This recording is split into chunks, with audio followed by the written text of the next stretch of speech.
Welcome back, everyone, to another episode of Trade by Numbers. Of course, if you're new to the channel, my name is Josiah, and I help you trade stocks and cryptocurrencies. That's what I do for a living. Of course, I'm not a financial advisor, so anything I say is not a suggestion for you to buy, hold, or sell. But I am on here telling you what I'm going to be trading throughout the day. Go check it out for yourself. See if the charts look good for you. See if the numbers make sense. So let's get right into it. Now, I said yesterday that if we closed in the red that we could be setting ourselves up for a leg down in the market.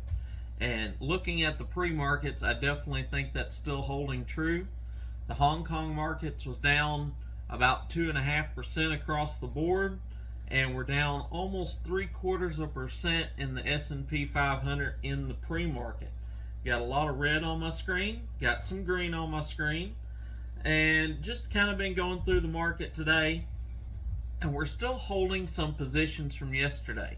Now, the positions I'm holding from yesterday I still think are good, solid positions. NEO pulled back a little bit in the Hong Kong market. We was holding NEO from yesterday. They never got to the $21 mark I was looking for.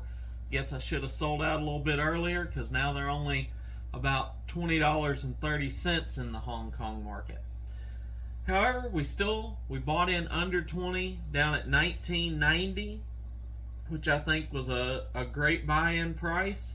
And if I see NEO pull back really hard down around the $19 range or something, I may load up a little bit more. Otherwise, I'm just going to be looking for a little pop at open just to get me out, make 20-30 cents on that trade, be done with it, and I'll be happy.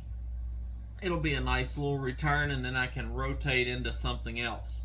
Now, Alibaba, I want to talk about that because we've been trading Alibaba now for a few days. And I said I took another little piece yesterday, brought my average down to 92.73. Now, with that being said, Alibaba in the pre-market has dropped yet again. Down about 3% in the pre-market, down at 87.50. So at this point in time, I'm not going to average down anymore on Alibaba because we're under that $89 Fibonacci line, and under that pulls us down closer to the next kind of support. Next Fibonacci line's not down until 78. However, the next kind of level of support's around 84, 85.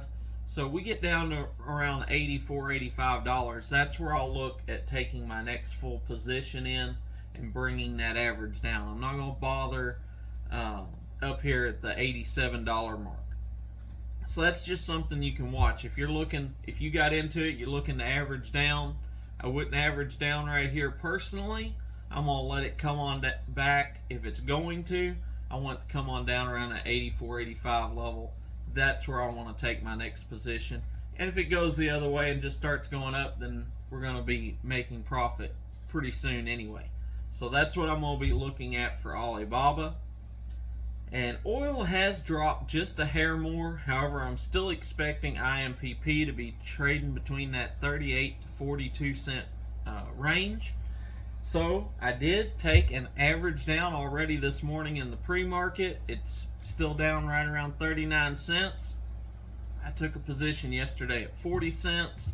So I decided to double down on that at 39 cents this morning. That brings my average down to 39.5 cents on those two positions. And I think there's a good little chance to get a pop out of that. And, get up there 41 cents, 41.5. Maybe we'll hit that 42 cent mark. But definitely a good little ROI in there. So that's what I'm going to be looking to trade today, is just looking to rotate kind of in and out of the stocks that we're in. I actually traded a stock yesterday I didn't bring on here, but Orbital Energy, ticker symbol OIG. Again, I don't normally short positions, but when I seen it up over 13% in the pre-market and it'd been up about 8% on Friday, I couldn't help myself. I did take a small short position in them, and I'm going to be cashing out of that this morning, already up massively on that play.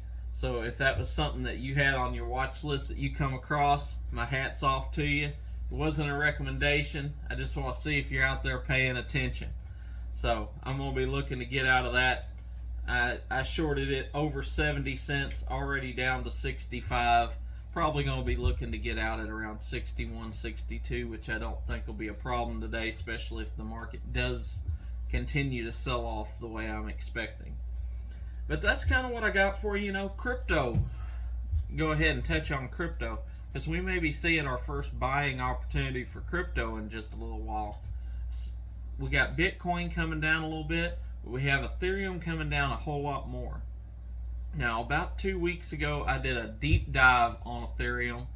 If you haven't seen that, you definitely need to go check out that video, because I kind of give a ratio between Bitcoin and Ethereum that I follow to look for my entry points, and Ethereum is getting awfully close to that point.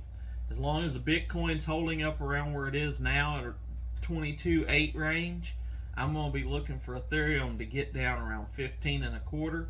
If it does that and we get that gap between Ethereum and Bitcoin, I will be looking at taking a position. Of course, I already talked about that I sold my Cardano position, liquidated out of that. We made massive on our Cardano position. However, Algorand is another one that's getting back down very close to a buy range. Anywhere around 30, 31 cents on Algorand. I think it's a very good buy range, and we're very close to that. I think it's around 32 cents this morning when I was looking at it. So I'll be keeping a close eye on Algorand as well as a buying opportunity. So definitely check those out as well for my crypto traders out there. Let's get out there. Let's make some money. Until this afternoon, be blessed. Be sure and catch me then. We'll talk about how the market played out. And never trade with your emotions. Always trade by the numbers.